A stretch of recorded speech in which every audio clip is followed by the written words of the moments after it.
Yo, what up, street gods, street togs, street vloggers, street vloggers. Okay, so some turbo thoughts on how to become a more productive and happy photographer. So first and foremost, Ricoh GR3, Ricoh GR3X, right? Shoot small JPEG or extra small JPEG in camera, high contrast black and white mode. Just keep it in your front right pocket, right? And know that there is no such thing as a good or a bad photo. All photos are equal, and what's important in photography isn't the individual image. However, it is the stream of images. This is like a stream of becoming. And now, so thinking about things and being foresighted, to think to yourself, how could you shoot a billion photos before you die? A billion. Yeah, I think JPEG's the way. Storage is bad. Small JPEG, extra small JPEG, as small as possible, but not smaller. And it becomes a very effective strategy, because if you see something and there's even a 0.0001 chance that you think it might yield an interesting photo, just shoot it, because you don't gotta do nothing. I mean, like, you just shoot a bunch of photos and then you import it to your iPad, iPhone, your laptop, whatever, and then you flag the ones you like. You don't even have to delete the ones that you consider are quote bad photos.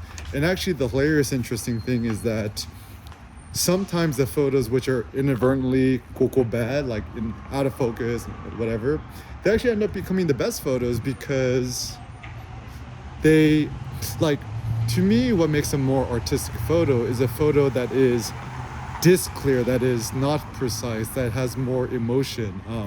You don't see the world in black and white, and the reason I love black and white photography is because precisely it don't look like reality. So whenever people, say, oh, I shot this photo, no filter, whatever, it's kind of a little nonsensical, because precisely things being with the filter is better, right? So for example, can you imagine drinking coffee without a filter, right? Also, when it comes to individuals, right, like comedians or thinkers, whatever, who do you like? People who censor themselves all the time, or the people who talk no filter? No filter people are more interesting. They may be more controversial, but they're much more interesting. So one cannot deny the fact that, whether you think that Kanye or Donald Trump is insane, or whatever, bad people or evil or whatever, at least they're not boring. I think everyone can agree with that. And it seems that in today's world, especially if you want to be a solo media mogul, the only sin that you could commit is being boring.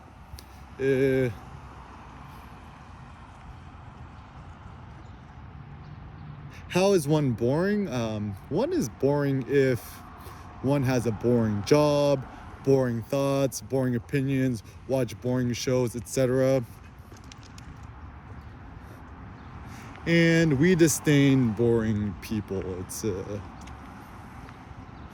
even I was thinking, like, in life too, pain and misery and suffering, that's not the worst existence. The worst existence is a life full of boredom. So, like, for example, you think about, like, people in the Middle East, Dubai, Saudi, etc. It's like their biggest life ennui is just boredom. So, they try to drown their boredom with drugs, alcohol, etc.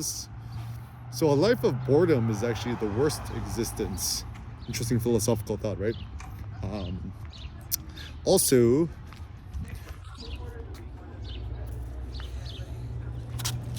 Vibram 5 fingers. These are the ones. The good thing with the Vibram 5 finger shoes is that it allows you to walk further with less fatigue and pain. Get the LX models with the least amount of padding. You could go further. The gods have the light feet. Mercury has light feet. So the lightest shoe, ideally barefoot. Actually, even with weightlifting, weightlifting barefoot is actually the most intelligent strategy. Why? Because you have more leverages with the floors. Nowadays with my squat hold, my Atlas hold, my rack pulls, whatever, everything I do at barefoot, and it is superior. If half Thor could deadlift 501 kilograms barefoot, so can you. And I think it's an important thing to consider, because the more heavy stuff is, the more it's going to weigh you down. So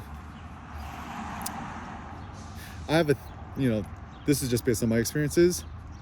Typically, the heavier, bigger, and bulkier your camera, the less productive you will be as a photographer. Why? Because A, you're not going to carry it with you everywhere you go. B, if it is too big, it just cannot fit in your front right pocket, which is the best place to keep your camera. C,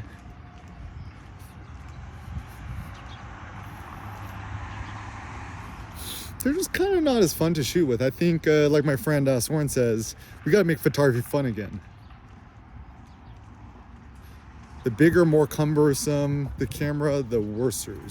So, yeah, if I had one camera for the rest of my life, it would definitely be a Ricoh GR3X.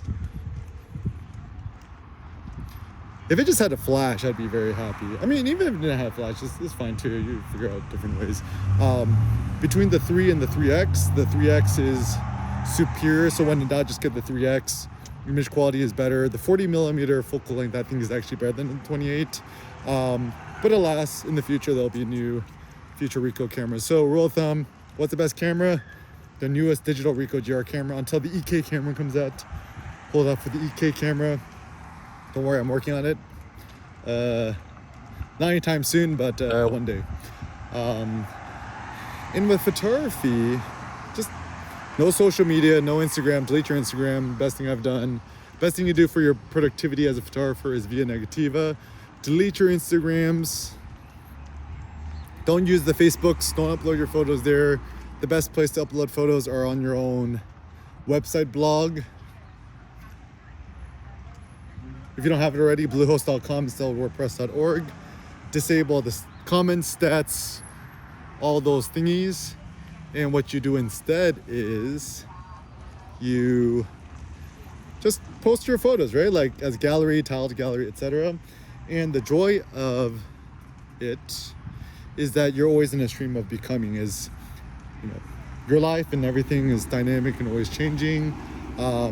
Also a pro tip, you want to be a more productive photographer, just have a kid. Having a kid is probably the world's best productivity hack as a photographer, because when you have a camera and a kid, you can teach your kid how to make photos. Son already 1 year 10 months, 1 year 11 months, and he already knows how to make photos with my Ricoh GR3X. He'll become the next GOAT. My aspiration actually with Sen is I want him to become at least 1,000 times, 100,000 times more epic than me. It's a good, noble goal. If you cannot become the Ubermensch, train your kid to become the Ubermensch. It's the goal. And just keep trying until you have a son. It's if you're a man. I don't know. I think it's kind of a not a. I mean, it's not a universal thing, but I think most men are. No, I can't say all men. I think many men, they desire to have at least one son, right? So whenever you see a family with 3 girls, you know what they're trying to do, and so I think it is an important life goal, because he doesn't know me. it's a mini you, right? So once again, I look a little Seneca, just like a little clone of me. Yeah, and also like if you have the option, like try to live a more dynamic, semi-nomadic life. I mean, not everyone has the option, but if your work offers travel and stuff like that, or you can get a new job that offers more travel, I say go for it. Also becoming self-employed, don't own a house, don't own a home. Use all that money towards traveling, Airbnbs, Ubers, experiences, etc. I think all these people who waste money on cars and homes. I don't own a car. I don't own a home. Never would desire that on my worst enemies. Even a random thought too is I just saw a red Huracan, a new one. It's like boring. Lamborghinis are for losers. Do you know what the word L stands for? Lamborghini. Lamborghini and loser both start with an L. Do you know what real men drive? Hey, real men don't own cars like Tyler Durden. But if you're gonna own a real gangster car, dude, of course you want to get the plaid. Plaid on plaid on plaid. Why are you so mad that I got a plaid and you got a loser Lamborghini? You know, a Lamborghini is just a really expensive Volkswagen or Audi. And also, if you drive a Huracan, bro, you just drive a Honda Civic, expensive Honda Civic. If you have a Lamborghini without the Lambo doors, it ain't a Lambo. It's just a expensive Audi R8. If you're not rich enough to afford a Aventador, just don't get it. And then even worse, if you get a Urus, you're a serious loser. Just to either get an Audi Q8 or just to get a Model X Plaid. The doors that do this. The reason why the Urus is so lame is that you don't have no billionaire doors, right? Get the billionaire doors. What's the best color? Red. Red is the color of blood.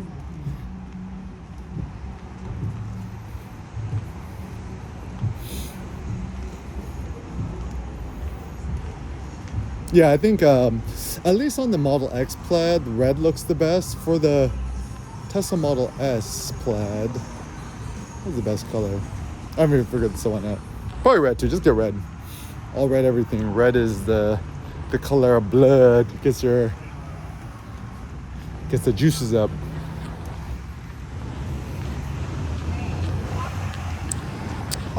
Also, if you want to be a more productive photographer, swim where the fishies are, right? Like the fisherman goes to where the fishies are. If you like to shoot street photography or people photography, whatever, go to where the human beings are, right? So go to some sort of downtown area, etc.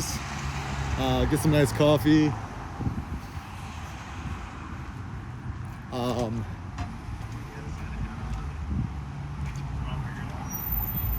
Drink more coffee.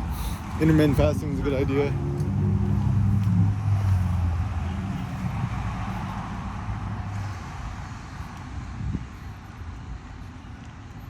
Walk 30,000 steps a day.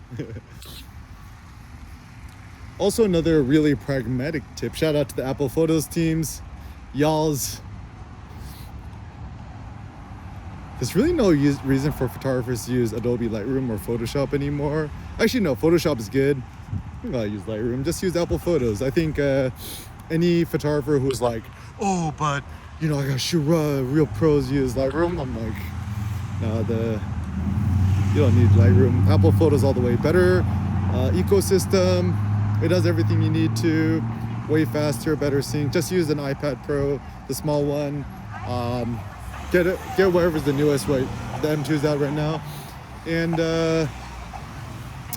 yeah, I have a USB-C to C SD card adapter. I import my photos and just flag your photos and upload your favorite ones. Real men, real street dogs use Apple Photos. Adobe Lightroom, Lamborghini all start with L4, right? And also, like, the funny thing is that nobody likes to pay for subscriptions. I mean, I think it's actually really intelligent. Adobe did switch to the subscription service from a business perspective. But me as an end user, nobody likes to pay for a subscription. I mean, if Adobe was, this is my suggestion, just give one option of like a lifetime Adobe Lightroom membership.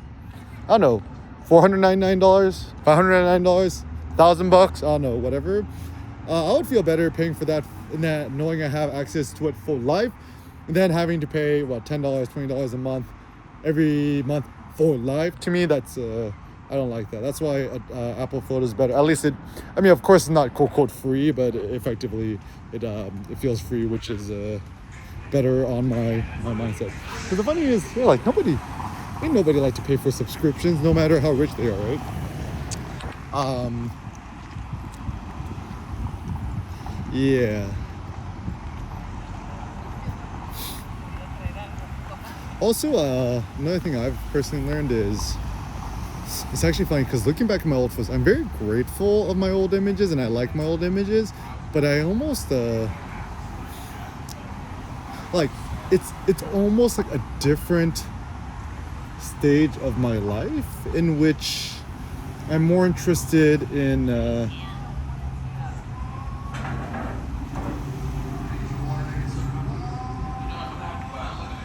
my current photos and my future photos. So to think more future is a good idea. And assuming we're gonna live to be 120 years old, right? Like so excited, like so many places to travel to. You got Hadong, South Korea, Kyoto, you got Uji, ryokans are good. You got Saigon, Hanoi, Bangkok, all of Asia, Southeast Asia. Go to Angkor Wat, check out the Tomb Raider temple. You got Morocco. You got so many places to see and experience the world. Just do this. Open up Apple Maps, not Google Maps, Apple Maps, on your iPad or iPhone, whatever, or even your laptop. Zoom all the way out and just kind of scroll around the world, and you're like, wow, the world is such a big, beautiful, magnificent place. Where are all the cool places that I have yet gone? And so even from a philosophical perspective, it's like, why live? Why not commit suicide? I think was Albert Camus, The Stranger, or one of the philosophy books. He starts the book is like, the question is, why should one not commit suicide? My thought is that there's so many fun things to do, fun things to experience, fun things to see. Like, I've been to most of the big cities all around the world, and yet there's still so many places I have yet been. And being a photographer, adventurer, conqueror, let this be your big motivating thought.